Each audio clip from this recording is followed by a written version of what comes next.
My name is Ella Welch. So Maria Vidko is my roommate and she's one of my best friends. So yeah. Today I'm going to be talking about Call Me By Your Name. It was a movie that came out around 2020. I was in my best friend's basement at the time, and my friend, who wasn't her friend, but we were mutually friends, we decided to all do like a girls movie night, and I have never seen that movie, and the two of them seen it.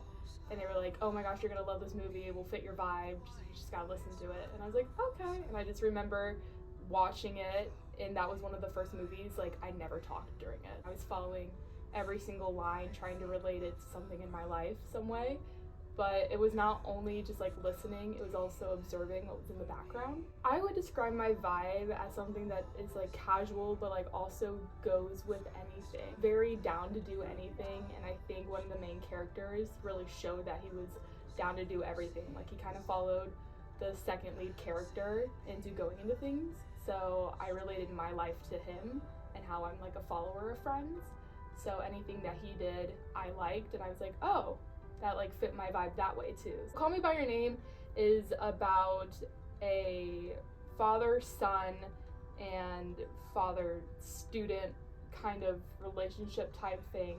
So what happens is that Oliver, who is the American main character, meets Elio, who is the Italian main character. Elio's father is I want to say kind of like an anthropologist, but he's more of like an archaeologist in a way too. Every year, Elio's father invites a graduate student from America to come and help with research. Elio every year gets to watch these graduates grow with his father and have like kind of that like close-knit relationship with each other.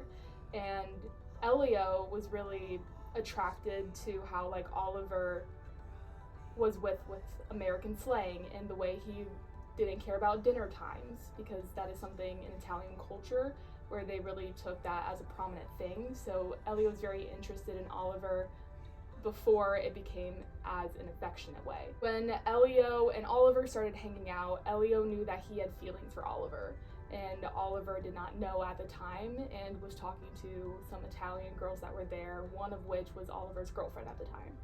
Oliver knew that it was Elio's girlfriend, still did it anyway, but Oliver was very negligent towards it. He was very dismissive until Elio one night spoke up and was like, "I think I have feelings for you," and it turned into Oliver being like, "Hey, I think I have feelings for you too." So then they decided to explore Italy together. You get to see how their love grew and how innocent it was. It was running around Italy in Lake Gorda for hours on end, going on little retreats, going into the city, going to the bank, like just like little things like that, and just getting to know each other on a personal level.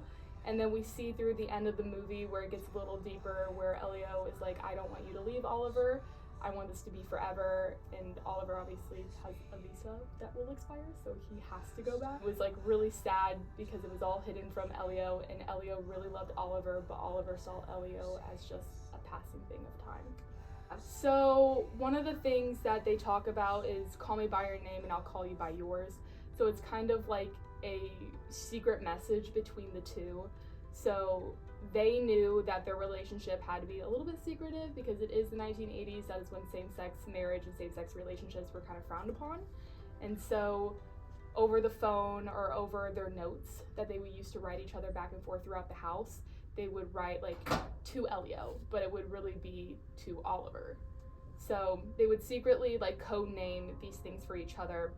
But during one of the scenes where they are just like laying together in bed, Oliver whispers to Elio, "Call me by your name and I'll call you by yours." And it was this really sentimental thing because hearing your own name feels something for you, but when somebody says it back to you, it's a little bit different. So you kind of see that like another like whole new level of love just kind of opens up inside them. Elio is a very adventurous person, and I see myself as very adventurous. I feel like if a lot of my friends say they want to do something spontaneous, I'm always down no matter what if I have free time.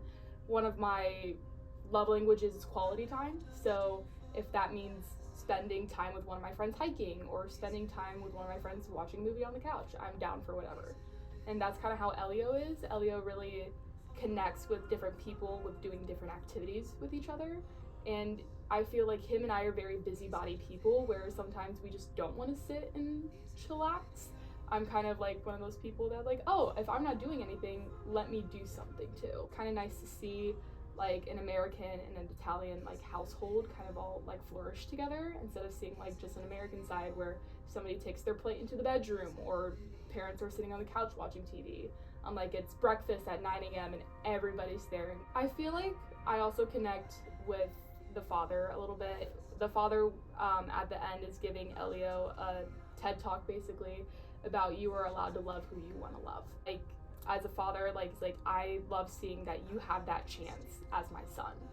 And so just kind of getting to like be young and figure out what love is and figuring out who you want to be in life too does not have to mean a gender thing.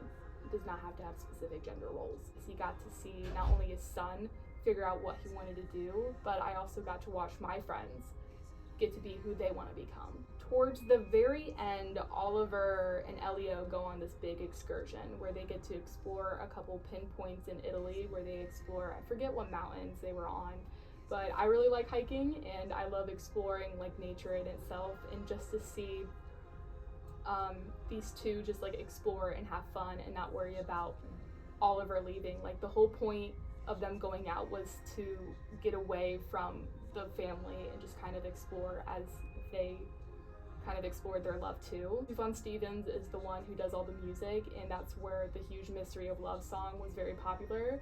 Like I got hooked on that song, I'm not gonna lie, that was like one of the biggest things. I was like, oh, 2020, that's me. And so just like hearing those albums also brings like the good side of 2020 out, and like remembering like I resonate that song with that scene, but with also the people I watched it with now.